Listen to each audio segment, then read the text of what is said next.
Class 9th के MP board के विद्यार्थियों, देखिए जिन प्रश्नों का आप बेसब्री से इंतजार कर रहे थे, इस वीडियो में मैं आपको बेसिक मैथ के 100% आने वाले प्रश्न बताने वाली हूँ प्रॉपर सॉल्यूशन के साथ में। ठीक है, तो ये पेपर आपके लिए काफी महत्वपूर्ण रहने वाला है और 9 मार्च के लिए आपके लिए ये रामबाण की तरह साबित होगा। ठीक, चलिए तो बिना देरी की वीडियो को हम शुरू करते हैं और चलिए बढ़ते हैं इसके क्वेश्चन की ओर। चलिए, पहला प्रश्न है, प्रत्येक परिमेय संख्या है तो वास्तविक संख्याएं होती है। दूसरा, बहुपद 4x4 plus 10x3 plus 5x5 plus 5x+7 की घात है, तो इसमें 5 घात रहेगी। तीसरा है, समीकरण x-2y = 4 का एक हल है, तो 4 और 0। चौथा है, त्रिभुज ABC में ABC = AB और कोण B = 80 डिग्री हो तो कोण A बराबर है, तो कोण A रहेगा आपका 50 डिग्री का। पांचवा है, एक समांतर चतुर्भुज ABCD में समान कोण होंगे, कोण A और कोण C। ठीक है। छठा है, संख्या यहाँ पर दी गई है का माध्यक ज्ञात यहाँ पर करना, माध्यिका ज्ञात करनी है। ठीक है, तो माध्यिका आपको सूत्र लगा कर लें, पहले आपको उनको आरोही क्रम में जमाना है, इसके बाद में ये सूत्र लगाकर नंबर यहाँ पर कितनी संख्या है वो नंबर डाल के फिर आपको सोल्व करना है। ठीक है, चलिए तो इसका आंसर रहेगा आपका 5।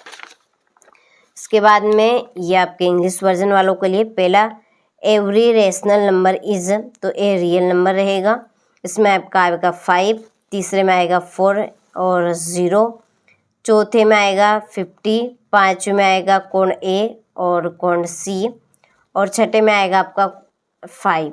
क्या आएगा छठे में? 5। ठीक है, चलिए इसके बाद में हमारा अगला प्रश्न है, अच्छे से कंप्लीट करने हैं क्योंकि 100% आने वाले क्वेश्चन मैं आपको इस वीडियो में बता रही हूँ, तो बिल्कुल भी आपको मिस नहीं करना है एक भी क्वेश्चन को। तो देखिए आप, पहला प्रश्न, बहुपद x³ - x² प्लस 1 में x² का गुणांक खाली स्थान है -1। दूसरा, बिंदु 7 - 6 की कोटि खाली स्थान है -6। तीसरा, x = 0 खाली स्थान का समीकरण है y अक्ष का।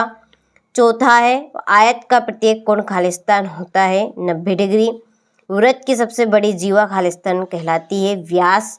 आंकड़ों के अधिकतम और न्यूनतम मान के अंतर को खाली स्थान कहते हैं परास। क्या कहेंगे? परास। ठीक है, चलिए इसके बाद में choose the correct option and fill in the blanks English version वालों के लिए।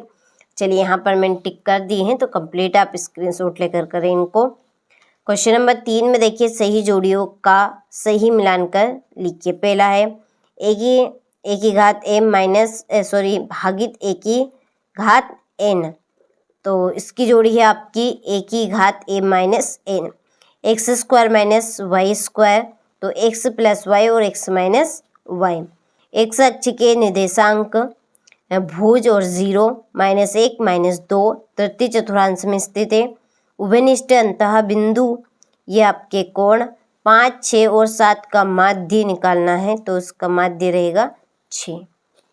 ठीक है, चलिए इसके बाद में यहाँ से आप इंग्लिश वर्जन वाले स्क्रीनशॉट ले लीजिए और कंप्लीट करिए।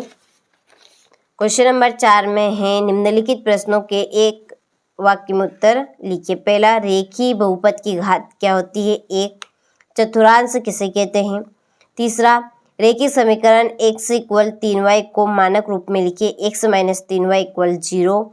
अधिक कोण के माप की परास क्या होती है? 90 डिग्री से 180 डिग्री के बीच। त्रिभुज के क्षेत्रफल संबंधी हीरोन का सूत्र लिखिए, तो करनी s - a, s - b और s - c। अगला है, सर्वांगसन त्रिभुज को परिभाषित कीजिए, तो ऐसे त्रिभुज जिनके आकार और माप समान होने हम क्या कहेंगे? सर्वांगसम त्रिभुज कहेंगे। ठीक है, चलिए इसके बाद में ये आपके इंग्लिश वर्जन वालों के लिए। ठीक है, इसके बाद आप देखिए 5वां प्रश्न, निम्नलिखित कथनों में से सत्य अथवा असत्य कथन छांटकर लिखिए। पहला, अक्षों के प्रतिच्छेद बिंदु को मूल बिंदु कहा जाता है, सत्य। सभी समकोण एक दूसरे के बराबर नहीं होते, यह असत्य है। तीसरा, एक त्रिभुज के तीनों कोणों का योग 180 डिग्री होता है, सत्य। चौथा, किसी समबाहु त्रिभुज का प्रत्येक कोण 90 डिग्री होता है। असत्य क्योंकि 60 डिग्री का होता है। अर्धवृत्त का कोण समकोण होता है। सत्य। शंकु का आयतन 1/3 πr² h है, तो ये आपका सत्य है। ठीक है, चलिए इसके बाद आप यहाँ से इंग्लिश वर्जन वाले स्क्रीनशॉट ले और कंप्लीट करें। ठीक है, 100% आने वाले प्रश्न मैं आपको बता रही हूँ, कंप्लीट अच्छे से आपको कर लेने हैं। चलिए छठा प्रश्न देखिए, 9 की घात 1/2 का मान ज्ञात कीजिए। सरल कीजिए, सरल यहाँ पर करना है 2 की घात 2/3 इंटू 2 की घात 1/3। ठीक है, 8वां बहुपद px इक्वल 2x + 5 का शून्य ज्ञात कीजिए। बिंदु 2 - 4 का भुज और कोटि का मान ज्ञात करना है। बिंदु 3 1 तथा -2 3 को ग्राफ पर आलेखित कीजिए। ठीक है, तो ये आपके इस तरह के यहाँ पर प्रश्न रहने वाले हैं जो आपको परीक्षा में देखने को मिलेंगे। तो जितनी जल्दी हो सके उतनी जल्दी आप इनको कंप्लीट ज़रूर कीजिएगा। और आपने अभी तक एनसीईआरटी कोचिंग प्ले स्टोर से डाउनलोड नहीं की है तो आप प्ले स्टोर पे जाकर एनसीईआरटी कोचिंग सर्च करके डाउनलोड कर लीजिएगा। वहाँ से आपको काफ़ी हद तक मदद मिलेगी। यहाँ भी कर रहे हैं लेकिन वहाँ से आपको ज़्यादा मिलने वाली है और आपको कंटेंट वहाँ पर एकदम जो मैं बोलना चाहती हूँ, ठीक है, आप समझ सकते हैं क्या कहना चाहती हूँ मैं, तो वहाँ पर आपको प्रॉपर मिल जाएगा। चलिए यहाँ से आप देखिए, ये इस तरह के, ये आपका 17वां, ये आपका 18वां प्रश्न। ठीक, 18वें के बाद में है 19वां। किसी शंकु की ऊंचाई और तिर्यक ऊंचाई क्रमशः 21 सेंटीमीटर और 28 सेंटीमीटर है, इसका आयतन ज्ञात कीजिए। और 20वां है, एक टीम ने फुटबॉल के 10 मैचों के निम्नलिखित गोल किए हैं। यहाँ पर लिखिए गोल, तो गोले का माध्य और बहुलक ज्ञात करने हैं गोले के। ये आपका 21वां। 22वां, सिद्धि कीजिए कि एक ही वृत्तखंड के कोण बराबर होते हैं, और ये आपका 8वां इसका। 23वां प्रश्न आप समझे, उस त्रिभुज का क्षेत्रफल ज्ञात कीजिए जिसकी 2 भुजाएं 18 सेंटीमीटर और 10 सेंटीमीटर है तथा उसका परिमाप 42 सेंटीमीटर है। ठीक है, तो ये आपके इस तरह के प्रश्न रहेंगे, कंप्लीट अच्छे से कर लेना है क्योंकि 100% आने वाले क्वेश्चन मैंने आपको बताए हैं। ठीक है।